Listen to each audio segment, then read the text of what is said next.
فأنا ناصح لإخواني بالصدع بالحق تبيض وجوههم. السكوت في مسألة الحزبية يضرها، فاصدع بما تؤمر وأعرض عن المشركين. سلامي على دماج ورجالها والشيخ يحيى ودار العلم يا سعد بانيها. بسم الله الرحمن الرحيم. الحمد لله الذي أرسل رسوله بالهدى ودين الحق ليظهره على الدين كله وكفى بالله شهيدا. أشهد أن لا إله إلا الله وحده لا شريك له إقرارا به وتوحيدا. وأشهد أن محمدا عبده ورسوله صلى الله عليه وعلى آله وسلم تسليما مزيدا لا نبي بعده. Ikhwani fid din wa akhwati fillah, a'azzani wa a'azzakumullah, barakallahu fikum. Kita lanjutkan bacaan berikutnya terhadap kitab Mukhtasar Riyadhus Shalihin. Sekarang kita masuki halaman 12, yaitu bab yang kelima, babu al-muraqabah. Bab senantiasa diawasi oleh Allah Subhanahu wa taala. Jadi kita sebagai hamba Allah Subhanahu wa taala pastikan senantiasa merasa diawasi oleh Allah Subhanahu wa taala. Sehingga ketika ingin berbuat kemaksiatan, kita sadar ternyata kita diawasi. Dari situlah kita akan malu. Merasa malu kepada Allah taala apabila bermaksiat karena ternyata apa? Diawasi oleh Allah Subhanahu wa taala. Innallaha kana 'alaikum raqiba. Sesungguhnya Allah taala senantiasa mengawasi kalian. Kita lihat hadisnya atau dalilnya. Qala Allah taala berfirman, alladzi yaraka hina taqum wa taqallubaka fis sajidin. Dia adalah zat yang senantiasa melihatmu ketika engkau berdiri untuk salat dan ketika engkau berbolak-balik di saat sujud. Jadi maksudnya Allah taala senantiasa mengawasi dan mengetahui hambanya. Tapi kebersamaan di sini bukan kebersamaan zat, tapi kebersamaan pengawasan dan juga ilmunya. Wa qala ta'ala, dan Allah taala mengatakan wa huwa ma'akum aina ma kuntum. Dan dialah Allah taala bersama kalian dimanapun kalian berada. Para ulama telah menjelaskan kebersamaan di sini bukan kebersamaan zatnya, nempel dan makhluknya bukan, tapi ilmunya dan pengawasannya. Jadi Allah taala senantiasa mengetahui kita, gerak-gerik kita, dan senantiasa kita ini diawasi. Bukan makna Allah taala bersama kalian dimanapun kalian berada, bukan makna zat Allah taala ya. Ini makna yang salah. Kalau zat Allah taala sama dengan zat kita, bergabung dengan kita, ada dalam tubuh kita, itu salah. Makna Allah taala bersama kita apanya? Pengawasannya dan ilmunya. Mafhum? Nah, makanya pendapat yang mengatakan Allah taala di mana? Di mana-mana itu salah. Allah taala itu tidak dikatakan di mana-mana. Paham ya? Allah taala beristiwa di atas arsy. Makhluk yang besar arsy tersebut. Paham ya? Tapi Allah taala tidak ada satupun yang meliputinya. Allah taala yang meliputi segala sesuatu, tidak ada sesuatu yang meliputi Allah Subhanahu wa taala. Paham ya? Nah, jadi Allah taala zat yang maha besar dan paling besar. Tidak ada lagi yang lebih besar daripada Allah Subhanahu wa taala. Jadi pendapat yang kuat, jangan dikatakan Allah taala di mana-mana. Karena konsekuensinya kalau Allah taala di mana-mana, dia ketika berdoa bebas arah tangannya kemana. Tapi secara fitrah manusia, kita lihat, kita perhatikan bagaimana orang ketika berdoa, dia akan menadahkan tangannya kemana? Ke atas. Menunjukkan Allah taala itu berada di atas. Di atas mana? Di atas arsy. Beristiwa. Mafhum? Naam, bukan di mana-mana. Itu perlu diperhatikan baik-baik. Terus bagaimana ayat tadi? Dan dia Allah taala bersama kalian dimanapun kalian berada. Kebersamaan Allah taala kepada kita, kebersamaan Allah taala kepada hamba-hambanya yang beriman, atau secara umum kepada manusia, itu kebersamaan ilmunya dan pengawasannya. Ilmunya dan pengawasannya, bukan zat Allah taala nempel dengan makhluknya. Itu perlu diperhatikan. Wa an Anas ibn Malik radhiyallahu anhu qala, innakum la ta'lamuna a'malan hiya adaqu bi ayunikum min asy-sya'r kunna na'udduha ala ahdi Rasulillah sallallahu alaihi wasallam minal mubiqat. Riwayat Bukhari. Hadisnya sahih. Wa qala al-mubiqat al-muhlikat. Artinya apa? Dari hadisnya Anas ibn Malik radhiyallahu anhu diriwayatkan oleh Imam Al-Bukhari rahimahullah. Beliau mengatakan sesungguhnya kalian mengetahui suatu perbuatan atau amalan yang amalan itu kalian menganggap lebih lembut daripada apa? Rambut. Di hadapan kalian meremehkan amalan itu adalah amalan yang lebih kecil daripada rambut. Padahal dahulu kami menganggap amalan itu merupakan apa? Di zaman Rasulullah SAW merupakan perkara yang bisa membinasakan. Maksudnya apa? Banyak zaman sekarang meremehkan perbuatan maksiat. Kelihatannya kecil, diremehkan, wah ini barang kecil, ini maksiatnya teman kecil. Padahal dulu itu di zaman para sahabat, itu para sahabat menganggap itu perkara besar itu loh. Perkara besar yang bisa membinasakan.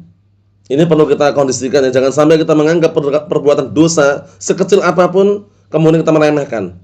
Karena ibaratnya, nah barakallahu fiik, gunung itu terbentuk dari apa? Tumpukan-tumpukan batu kecil istilahnya gitu. Jadi awal mulanya mungkin kecil dia lakukan dosa-dosa kecil, lama-lama bisa menjadi dosa besar itu loh. Bisa dipahami ya? Naam, lihat bagaimana dahulu para sahabat sangat berhati-hati. Kata Anas ibn Malik anhu, kalian menganggap perkara-perkara amalan-amalan itu mungkin di hadapan mata kalian kecil, lebih kecil dari rambut. Dahulu kami menganggapnya itu merupakan apa? Perkara yang bisa membinasakan. Jadi mereka menganggap perkara yang kecil, dosa kecil pun perkara yang besar itu loh ya. Tapi kalau manusia yang menganggap itu perbuatan yang ringan, dosanya dosa kecil, itu salah kalau meremehkan. Karena sesuatu yang kecil itu kalau banyak menjadi besar.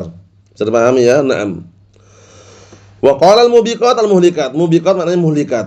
Ini dalil dipakai untuk pendalilan muraqabah. Maksudnya bagaimana? Maksudnya kita hendaknya senantiasa diawasi. Sekecil apapun dosa yang kita lakukan, itu nampak bagi Allah Ta'ala.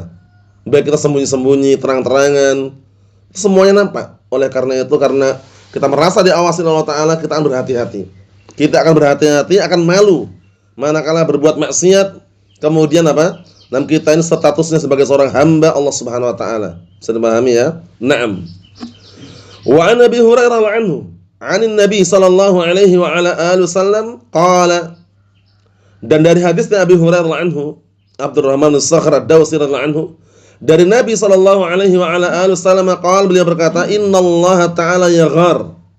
Sesungguhnya Allah Ta'ala itu cemburu. Jadi Allah Ta'ala punya sifat cemburu. Wa ghairatullahi ta'ala an ya'tiyal mar'u ma harramallahu alaihi. Dan cemburunya Allah Subhanahu wa taala itu adalah seorang mendatangi perkara yang telah haramkan padanya. Jadi Allah Ta'ala tidak ridha dan rela, merasa cemburu, merasa murka. Paham ya? Tatkala hambanya atau seseorang itu mendatangi perkara yang telah haramkan.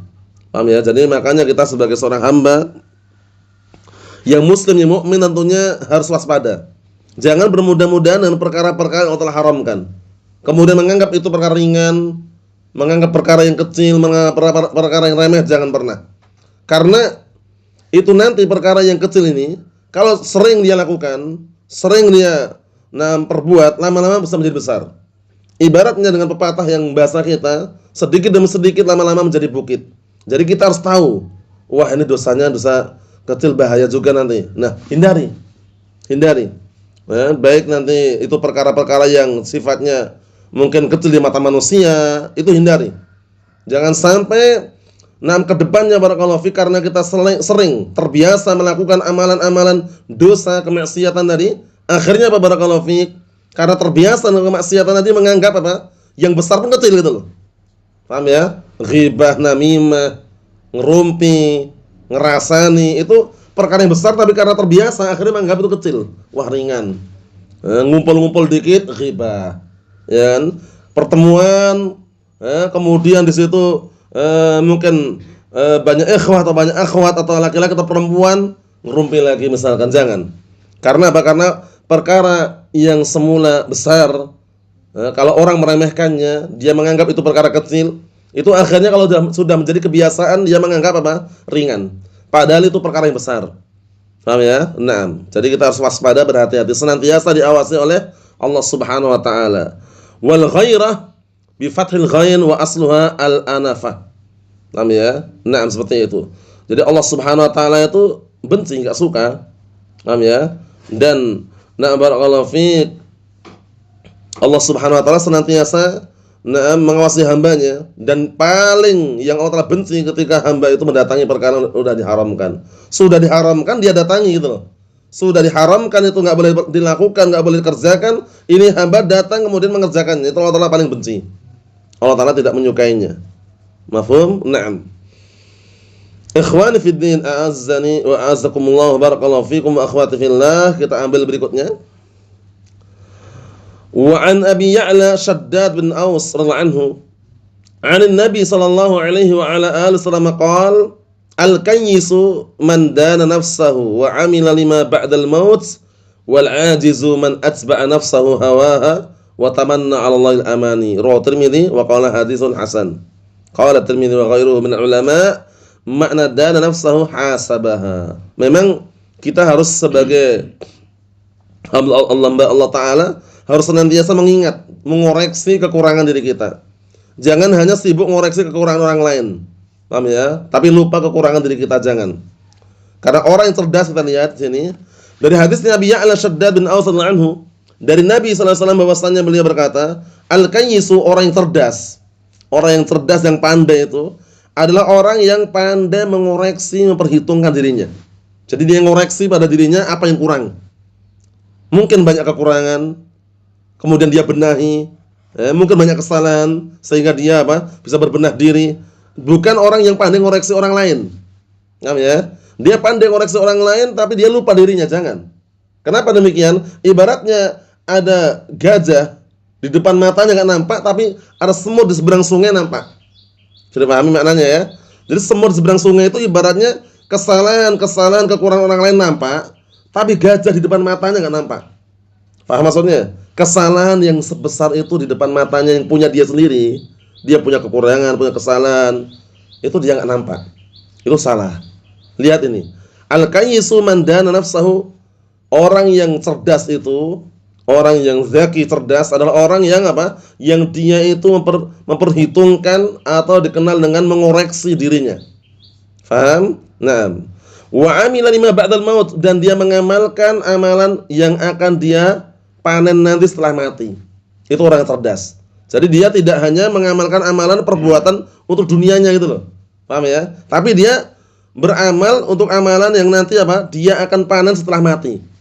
Ya kan, ibaratnya man yazra yahsud. Barang siapa yang di dunia dia menanam, nanti di akhirat dia akan memanen. Itu orang yang cerdas. Jadi orang yang cerdas itu dia memanen perkara yang akan dia petik nanti di akhirat.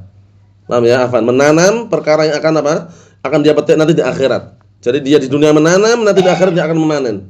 Bukan membiarkan begitu saja, kemudian dia hanya menanam kesenangan dunia, jangan. Paham ya? Nah, ini penting sekali, ini bagus sekali ya nasihatnya nih.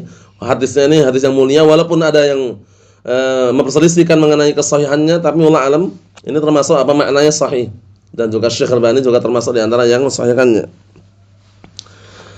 Jadi orang yang cerdas, orang yang pandai adalah orang yang pandai mengoreksi dirinya, memperhatikan dirinya, kemudian dia beramal dengan suatu amalan yang akan dia rasakan, yang akan dia panen nanti setelah mati. Karena itulah yang dikenal dengan barakallahu fiik, darul jaza. Nanti setelah mati di akhirat itu adanya darul jaza, negeri dibalasi di perhitungan amalannya. Sedangkan dunia namanya darul a'mal, negeri itu beramal. Sehingga beramallah sebelum terlambat gitu loh ya. Kita semuanya beramal sebelum terlambat. Kita lihat orang yang lemah bagaimana? Wal ajizu, orang yang lemah. Dikatakan lemah, man atsba'a nafsahu hawaha, yaitu orang yang mengikuti dirinya, hawa nafsunya. Maksudnya bagaimana? Dirinya mengikuti hawa nafsu. Ngikutin apa keinginan dia ikutin. Dia tidak pandang bulu. Halal atau haram dia seberang. Ya, dia langgar. Wa tamanna 'ala Allahil amani, dan hanya berangan-angan kepada Allah Ta'ala dengan angan-angan yang ada. Jadi enggak ada amalan, enggak ada gerakan, tapi dia berangan-angan itu loh. Bisa dipahami? Pengen masuk surga, berangan-angan masuk surga, berangan-angan mendapatkan ampunan Allah Ta'ala, tapi dia tidak ada respon, enggak ada gerakan, enggak ada amalan. Ini kan orang yang lemah gitu istilahnya. Seharusnya tipe yang pertama tadi. Di samping dia berangan-angan, di samping dia mengoreksi dirinya, ada kekurangan atau tidak, dia beramal. Yang kedua ini enggak beramal, hanya berangan-angan aja. Berangan-angan semoga masuk surga, tapi enggak mau beramal. Maksiat gemar dia, ketaatan dia justru tidak mau. Ini terbalik. Na'am barakallahu fiik. Ini termasuk perkara yang buruk ya. Berangan-angan kepada Allah Ta'ala dengan suatu angan-angan, tapi dia tidak mengamalkannya. Pengennya ingin dapat hasilnya, tetapi dia tidak mau berproses. Salah. Kita semuanya pasti menjalankan prosesnya. Di dunia ini kita dikenal apa? Dikenal dengan orang-orang yang sedang berproses. Dalam artian berproses untuk apa? Mendapatkan hasilnya kelak di akhirat. Surga target utamanya, ya kan? Kebahagiaan akhirat target utamanya. Di dunia ini hanya tempat untuk berproses. Banyak amalan, kemudian memperbaiki yang perlu diperbaiki, yang semula belum taubat segera bertaubat, yang semula belum hijrah segera hijrah. Itulah yang kita lakukan di dunia ini. Sehingga masih belum ada hasilnya. Nah, walaupun kadang kita rasakan ketenangan hati, kita rasakan ketentraman jiwa, kita rasakan manakala kita berbuat ketaatan kepada Allah Subhanahu wa taala. Itu kita rasakan di dunia. Nanti di akhirat balasannya apa? Surga. Orang-orang yang mentaati Allah dan Rasulnya balasannya apa? Surga. Kullu ummati yadkhulunal jannata illa man aba. Semua umatku ini pada asalnya mereka masuk surga kecuali yang enggan. Nah, kita balik, siapa yang enggan itu? Waktu itu Rasul tanya, beliau menjawab, man ata'ani dakhalal jannah wa man asani faqad aba. Barang siapa yang mentaati aku, sungguh dia akan masuk surga. Dan barang siapa yang bermaksiat kepadaku, maka enggan masuk surga. Itu. Ikhwani fid din, a'azzani wa a'azzakumullah wa akhwati fillah. Jadi babul muraqabah ini bab yang sangat penting agar kita senantiasa diawasi oleh Allah Subhanahu wa taala, merasa diawasi oleh Allah Subhanahu wa taala, sehingga ketika beribadah pun dia akan serius dan fokus. Tidak seenaknya, apalagi salat ya. Salatnya cepat, ekspres bahkan, Allah musta'an, itu jangan. Salatnya pelan-pelan. Salat pelan-pelan, tenang, khusyuk, tumakninah. Karena kita merasa diawasi oleh siapa? Allah Subhanahu wa taala. Ibaratnya kalau dalam ilmu dunia ini, orang aja tenaga-tenaga atau para karyawan saja, itu kalau kerja diawasi oleh bosnya, itu kerjanya luar biasa biasanya. Iya kan? Kerjanya Masya Allah, kerjanya rajin, rapi, semua beres dengan apa? Dengan rapi. Itu kalau diawasi bosnya, karena merasa diawasi oleh atasannya. Bagaimana kita sebagai seorang hamba, ketika beribadah kepada Allah Ta'ala kemudian tidak merasa diawasi oleh Allah Ta'ala, akhirnya ibadahnya rusak. Ibadah seenaknya, sholat seenaknya, ya kan? Nah, kemudian barakallahu fiik, sholat pun secepat mungkin karena tidak merasa diawasi. Coba kalau dia merasa diawasi oleh Allah Ta'ala, dia sholatnya tenang, pelankan dia sholat, bacaannya diperbaiki karena merasa diawasi oleh siapa? Allah Subhanahu wa taala. Jangan sampai amalan kita tidak terima gitu loh ya. Nah, ikhwani fid din wa akhwati fillah, a'azzani wa azzakumullah. Makanya derajat yang paling tinggi setelah Islam dan iman apa? Ihsan. Apa itu al-ihsan? Waktu itu Jibril alaihissalam bertanya kepada Rasulullah SAW, akhbirni anil ihsan, kabarkan kepadaku tentang ihsan. Akhirnya Rasulullah SAW mengatakan, anta'budallaha ka'annaka tarah, fa illam takun tarah fa innahu yaraka. Ihsan itu adalah kamu beribadah kepada Allah Ta'ala seakan-akan kamu melihatnya. Namun jika kamu tidak mampu melihat Allah Ta'ala, pastikan Allah Ta'ala melihatmu. Ini namanya apa? Namanya al-muraqabah, merasa diawasi, merasa dipantau, merasa dimonitor oleh Allah Subhanahu wa taala. Sehingga kita ketika beramal, dia perbaiki amalannya. Pertama, ikhlas karena Allah. Kedua, karena amalannya mencontoh dan mengikuti sunnah Rasulullah sallallahu alaihi wa ala alihi wasallam, sehingga dia berharap dengan amalan yang diiringi dengan sunnah, diiringi dengan ikhlas, dia berharap semoga diterima. Karena kita enggak bisa menjamin, ya kan? Kita sedekah, infak, ya. Kemudian kadang kita berbuat baik kepada orang lain, tapi kita enggak bisa menjamin pasti diterima amalannya. Enggak bisa menjamin. Hanya bisa berharap. Berharap setelah apa? Berharap setelah proses. Prosesnya apa? Amalannya ikhlas karena Allah, amalannya mencontoh sunnah Rasulullah SAW. Hasilnya bagaimana Allah Ta'ala tentukan. Kita nggak bisa memastikan pasti terima. Cuman berharap semoga itu sudah pas dan tepat dan diterima. Mahum. Kita berpuasa, iya kan? Kita sholat 5 waktu. Nah, itu semuanya berproses. Makanya di dalam sholat 5 waktu pun ada namanya apa? Qabliyah dan ba'diyah.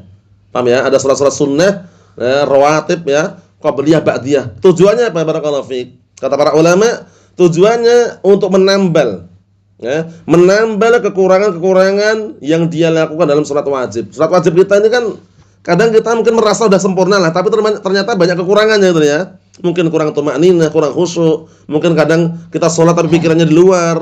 Nah, ternyata ada amalan-amalan yang dikenal dengan apa? Amalan tambahan. Amalan tambahan yang untuk menambal kekurangan-kekurangan yang dia lakukan di dalam sholat wajib, yaitu rawatib tadi, qabliyah, ba'diyah. Makanya qabliyah ba'diyah ini luar biasa keutamaannya loh ya. Keutamaannya apa? Banallahu lahu baitan fil jannah. Barang siapa yang dia senantiasa berusaha untuk sholat 12 rakaat, sholat sunnah ini qabliyah ba'diyah dalam sehari semalam, banallahu lahu baitan fil jannah. Niscaya Allah akan bangunkan untuk dia rumah di surga, bayangkan. Ini berlaku untuk laki-laki atau laki-laki perempuan ini? Semuanya. Yang perempuan di rumah pun berusaha semaksimal mungkin untuk bisa sholat-sholat rawatib tadi qabliyah ba'diyah walaupun di rumah. Adzan dikumandangkan, dia berhenti sejenak, ya, sholat sunnah. Kemudian, kami hitungkan yang 12 tersebut, hitungan yang global, 4 rakaat sebelum zuhur. 4 rakaat sebelum zuhur, 2 rakaat salam, bangkit lagi. 2 rakaat salam, 4. Kemudian 2 rakaat setelah zuhur. 2 rakaat setelah zuhur. Kemudian 2 rakaat setelah maghrib. Kemudian 2 rakaat setelah isya. Kemudian 2 rakaat sebelum subuh. Jumlahnya 12. Jaminannya apa? Banallahu lahu baitan fil jannah. Allah Ta'ala akan bangunkan untuk dia rumah di surga, bayangkan. Rumah di dunia aja kalau kita dibangunkan rumah, senang atau tidak? Senang. Ini rumah di surga, bayangkan.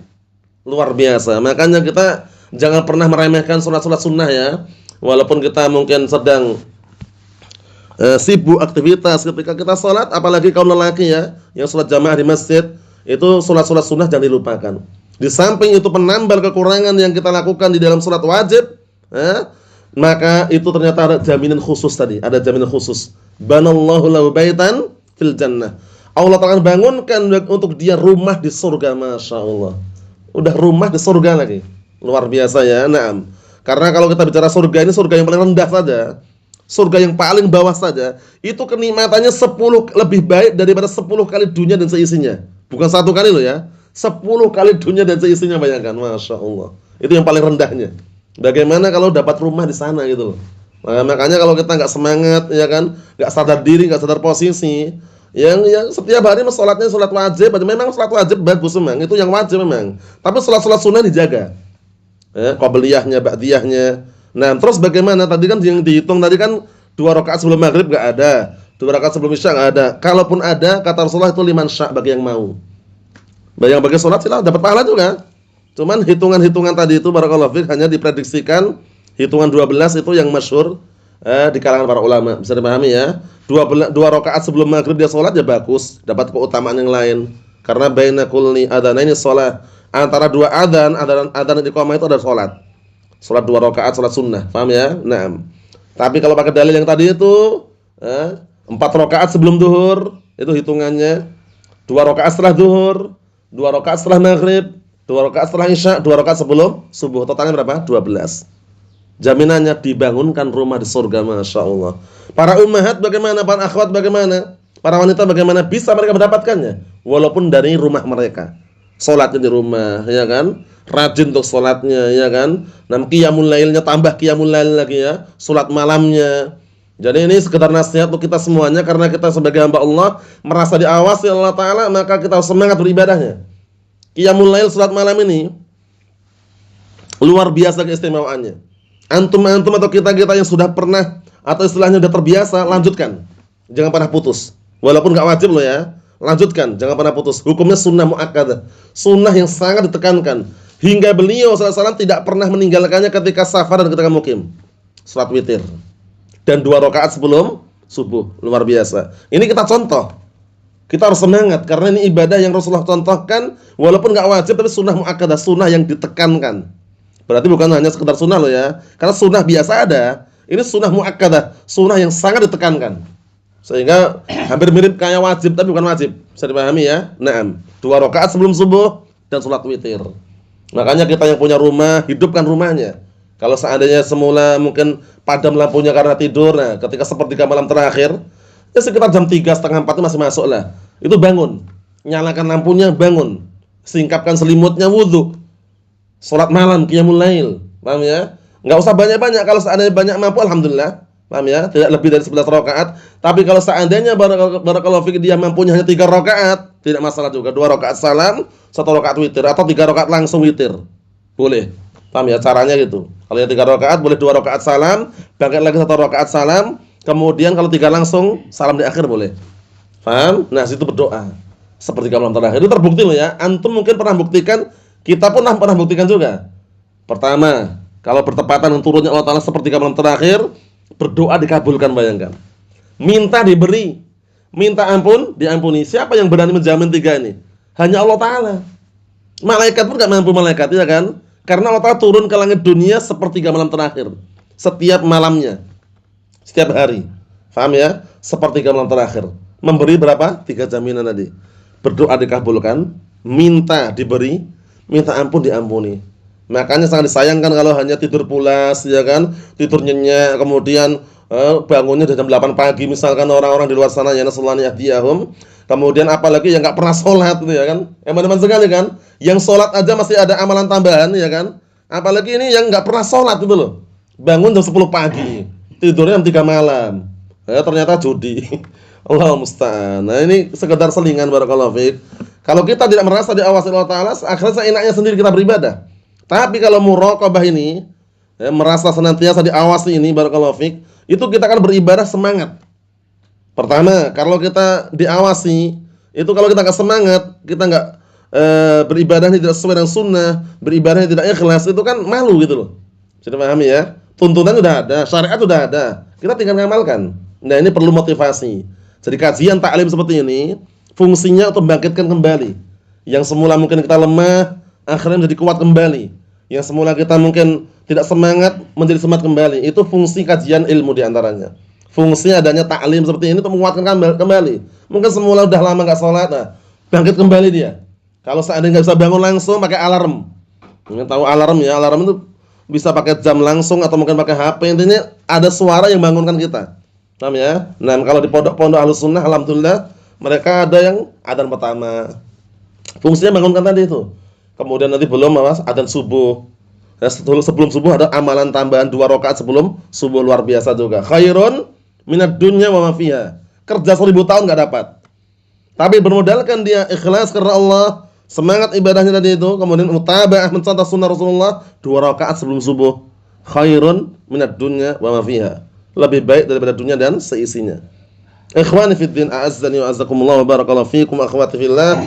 Jadi jangan merasa sedih dan juga merasa tidak ada yang diamalkan bagi para ummahat, para akhwat, para wanita di rumah-rumah mereka masih ada amalan. Kalau kaum laki jelaslah hukum asalnya wajib sholat jamaah di masjid kan. Nah, tapi kalau para wanita dari rumah-rumah mereka pun bisa beribadah yang luar biasa tadi. Sunnah-sunnah ya kan, amalan-amalan sunnah. Salat rawatib 2 rakaat ya, 2 rakaat, 4 rakaat yang dianjurkan tadi itu bisa dari rumah mereka. Sesibuk apapun aktivitas, agenda atau acara, tapi masalah salat ini jangan pernah diabaikan. Jangan pernah diremehkan, mau salat wajibnya ataupun salat sunnahnya. Karena kalau orang sudah terbiasa meremehkan yang sunnah-sunnah ini, ujung-ujungnya meremehkan yang wajib itu loh. Makanya amalan sunnah jangan pernah ada ucapan, wah cuman sunnah aja, jangan pernah seperti itu. Kalau belum bisa mengamalkan, berdoa semoga dimudahkan untuk mengamalkannya. Kalau sudah bisa mengamalkan, lanjutkan, semoga senantiasa konsisten amalan tadi. Qiyamul lail, salat malam, itu upayakan dibangkitkan kembali ya. Yang mungkin selama ini sudah berjalan, lanjutkan, konsisten. Yang belum, mulai. Karena apa? Karena salat malam luar biasa keutamaannya. Apalagi apa? Nah, bertepatan dengan turunnya Allah Ta'ala kemana? Ke langit dunia sepertiga malam terakhir. Berdoa, ya Allah, ya Rabb, insya Allah dikabulkan. Kalaupun belum dikabulkan waktu itu, ada 3 perkara yang perlu kita perhatikan. Pertama, doanya dikabulkan saat itu. Kedua, doanya disimpan nanti di akhirat. Yang ketiga adalah dipalingkan keburukan yang akan menimpa dirinya. Semuanya serba kebaikan itu loh. Bisa dipahami? Nah, jadi jangan terburu-buru. Wah, doa berkali-kali enggak dikabulkan Ustaz. Udah berapa kali? 100 kali. Baru 100. Berkali-kali. Jangan pernah ada ucapan kami berdoa berkali-kali enggak dikabulkan, itu ucapan yang enggak boleh dalam berdoa. Disebutkan dalam hadis, wala yazalu du'aul 'abdi yustajab ma lam yasta'jil. Senantiasa doa seorang hamba dikabulkan selama tidak terburu-buru, selama tidak tergesa-gesa. Akhirnya ada yang bertanya, wa mal istijal ya Rasulullah? Apa itu tergesa-gesa dalam berdoa? Maknanya apa maknanya? Kemudian beliau jelaskan, yaqulu rajulu qad da'utu kadza wa qad da'utu kadza falam ara yastajibu li. Lihat. Ada orang yang mengatakan, aku sudah doa demikian, sudah berdoa demikian, sudah berdoa berapa kali, 100 kali, tapi enggak pernah melihat dikabulkan. Nah, itu ucapan itu enggak boleh. Ucapan itu enggak boleh diucapkan. Sabar orang berdoa itu. Ya enggak? Pertama, doa itu ibadah bukan? Ibadah. Ad-du'a huwal Ibadah, doa itu ibadah. Sehingga enggak perlu bosan-bosan. Justru ketika kita merengek kepada Allah Ta'ala, ya Allah, ya Rabb, sampai menangis pun, itu senang Allah Ta'ala. Paham ya? Beda kalau kita merengek di hadapan manusia. Ya kan? Minta-minta di hadapan manusia. Belum tentu dikasih, kalaupun dikasih kadang kecewa. Benar? Tapi kalau minta kepada Allah Ta'ala luar biasa. Pemberian Allah SWT insya Allah tidak akan pernah mengecewakan kita. Pemberian Allah Ta'ala walaupun sedikit misalkan, itu tidak akan pernah membuat seorang hamba kecewa. Justru akan semakin apa? Bertambah dan bertambah. Ini sekedar motivasi untuk kita semuanya, barakallahu fiik, mengenai al-muraqabah. Hendaknya kita senantiasa merasa diawasi oleh Allah Subhanahu wa taala, sehingga kita merasa malu ketika ingin berbuat kemaksiatan dan semakin semangat dalam beribadah kepada Allah Subhanahu wa taala. Nasallahu as-salamata wal afiyah fid dunya wal akhirah walhamdulillahirabbil alamin.